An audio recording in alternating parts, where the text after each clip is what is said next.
Donald Trump está procurando oportunidades na Venezuela. Isso é política ao estilo Dick Cheney.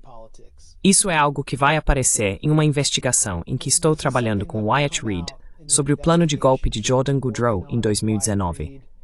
Você pode assistir a minha entrevista com Jordan Goodrow, que agora está desaparecido.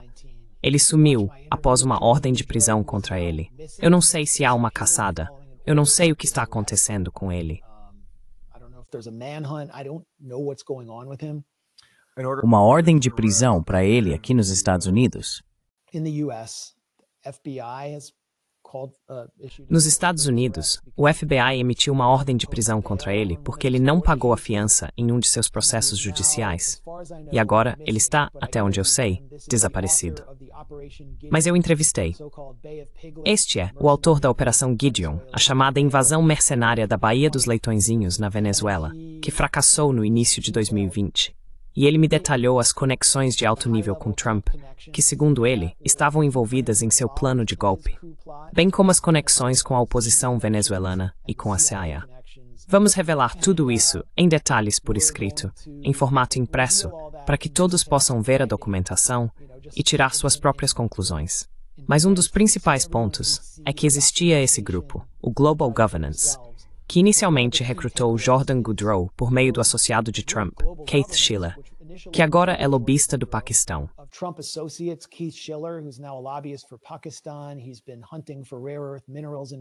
Ele tem buscado minerais de terras raras na Groenlândia. Ele é o antigo assistente pessoal e segurança de Trump. Eles formaram esse grupo simplesmente para procurar contratos em uma Venezuela pós-Maduro, para lucrar com a mudança de regime, para monetizar a mudança de regime. Tá tudo bem às claras. E o que estamos vendo agora é uma tentativa de monetizar a mudança de regime usando o exército dos Estados Unidos. Não algum ex-boina verde americano de baixo escalão e um bando de desertores venezuelanos maltrapilhos nas selvas da Colômbia. É o USS Gerald Ford. É a Marinha dos Estados Unidos. Operadores das Forças Especiais Americanas estão sendo posicionados para capturar Maduro e tomar os aeroportos venezuelanos. Há discussões no New York Times e no Miami Herald sobre ataques iminentes assim que o Gerald Ford chegar às bases militares venezuelanas.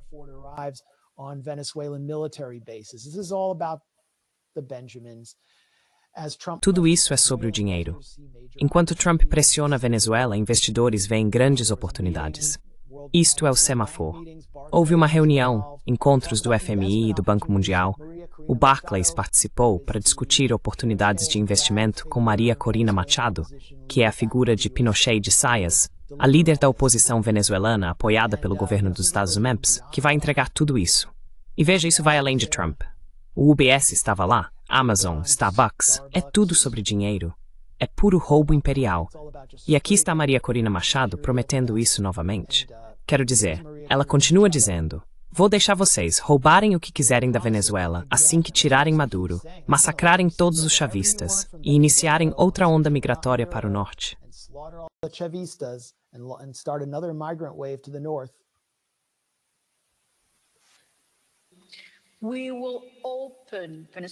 Vamos abrir a Venezuela para o investimento estrangeiro. Estou falando de uma oportunidade de 1,7 trilhão de dólares, não apenas em petróleo e gás, que são enormes, e sabemos que a oportunidade existe, porque abriremos todos os setores upstream, midstream e downstream para todas as empresas, mas também mineração, ouro, infraestrutura e energia. Nossa rede elétrica atualmente tem um potencial energético de 17 gigawatts que precisa ser reabilitado. Certamente também em tecnologia, IA e turismo. Você sabe, a Venezuela tem 2.800 quilômetros de litoral caribenho intocado pronto para ser desenvolvido. Então isso vai ser enorme. Vamos trazer o Estado de Direito, abrir os mercados, garantir segurança para o investimento estrangeiro e lançar um programa de privatização transparente e massivo que está esperando por vocês.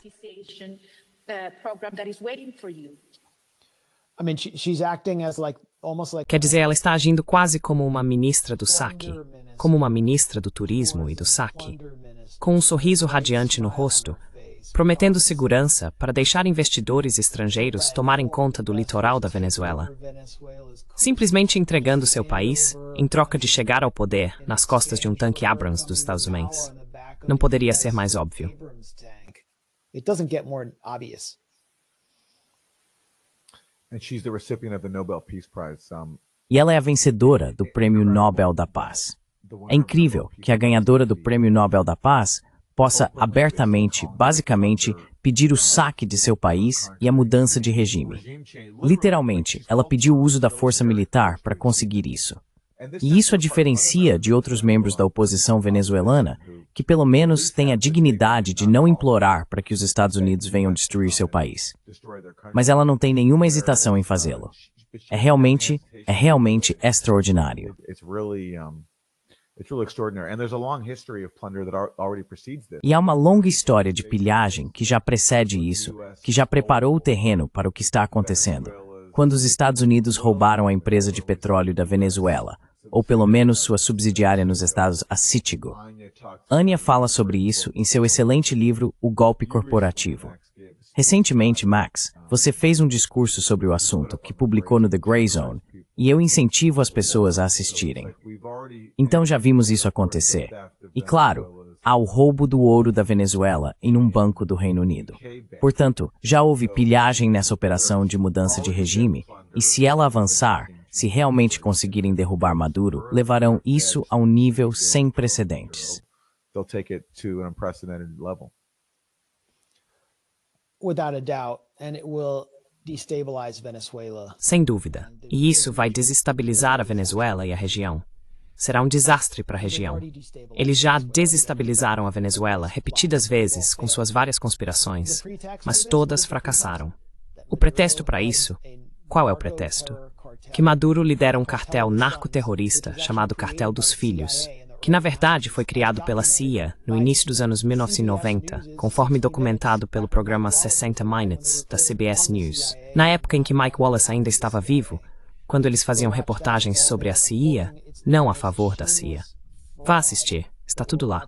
Tudo isso é a fraude mais descarada que está prestes a ser incorporada a um novo tipo de destino manifesto, uma guerra das bananas, uma guerra pelo petróleo e o Prêmio Nobel.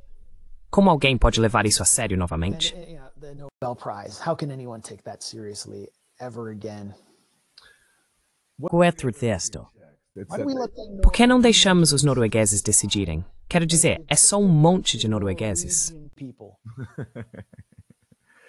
The other pretext that they use against Maduro is that they O outro pretexto que eles usam contra Maduro é que o acusam de fraudar a última eleição. Mas me desculpe.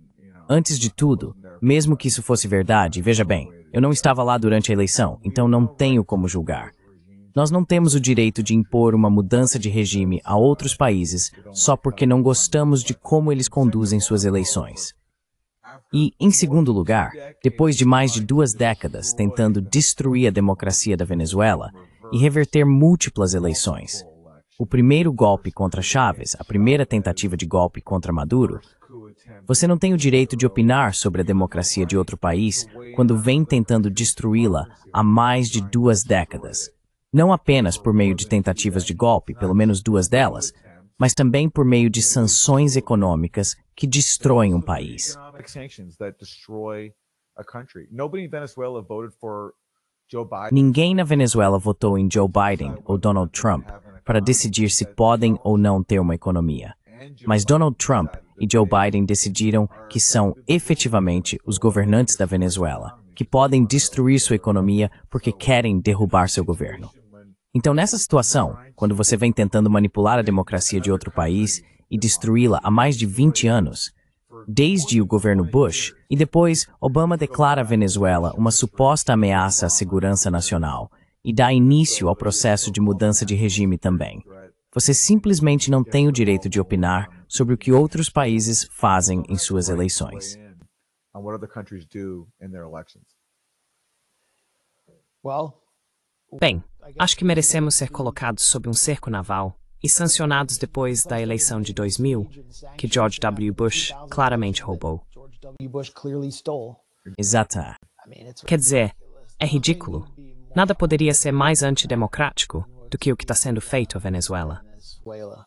Yeah. And again, and that's not a fair comparison because Sim. E novamente, Essa não é uma comparação justa, porque todos reconheceram que as múltiplas eleições da Venezuela sob Chávez e depois sob Maduro, pelo menos as primeiras, foram totalmente justas.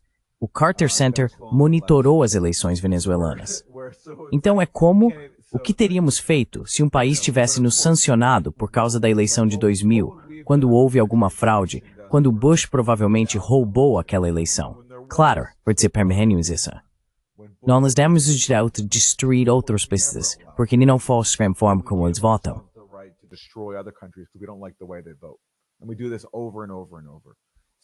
E fazemos isso repetidas vezes. A mesma coisa em tantos países da América Latina, há muitos anos.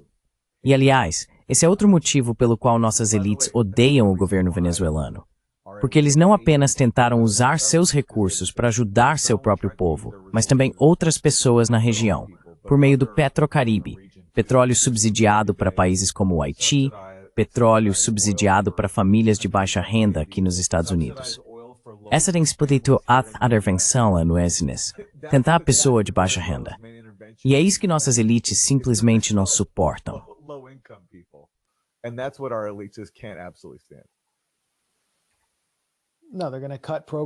Não. Eles vão cortar programas, como aquele principal que subsidia o aquecimento nas casas de pessoas pobres, na próxima semana por causa da paralisação. Quer dizer, é patético. It's pathetic.